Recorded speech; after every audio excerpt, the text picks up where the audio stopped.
So my experience of my childhood, I was a very shy little girl. I had lots of emotions, not really understanding them or knowing what they were. I felt quite frightened in a lot of situations, didn't have good self-esteem or confidence, but didn't understand what was going on and happening for me. So I just thought that I was different to other children because I saw other children being really happy and confident. But on the inside, I was really sad. I felt really sad with this. And I would suffer from a lot of illnesses.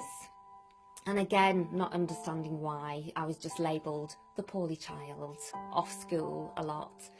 And then I hit my teens, and when I was around about the age of 13, I became really quite poorly and I was in bed for 3 months.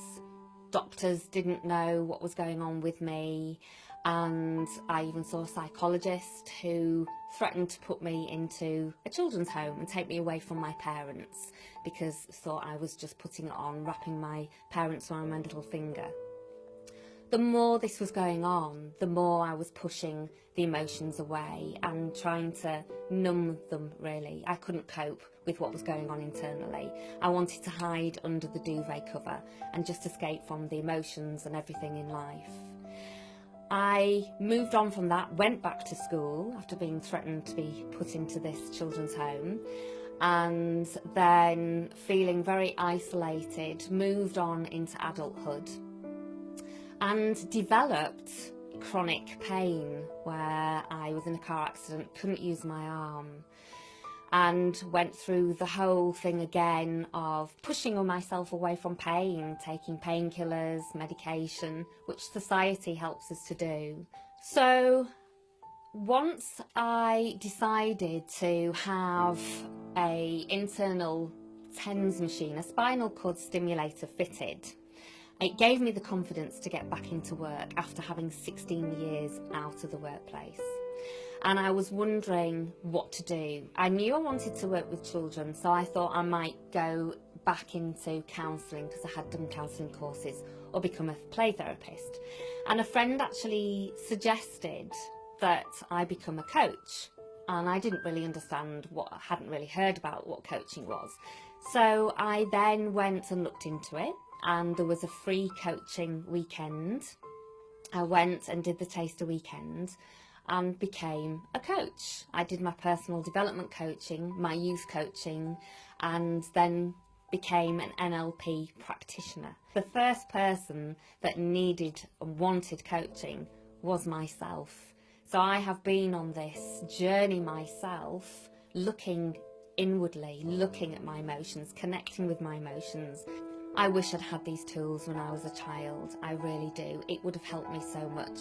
I wouldn't have been a poorly child. I wouldn't have suffered from depression.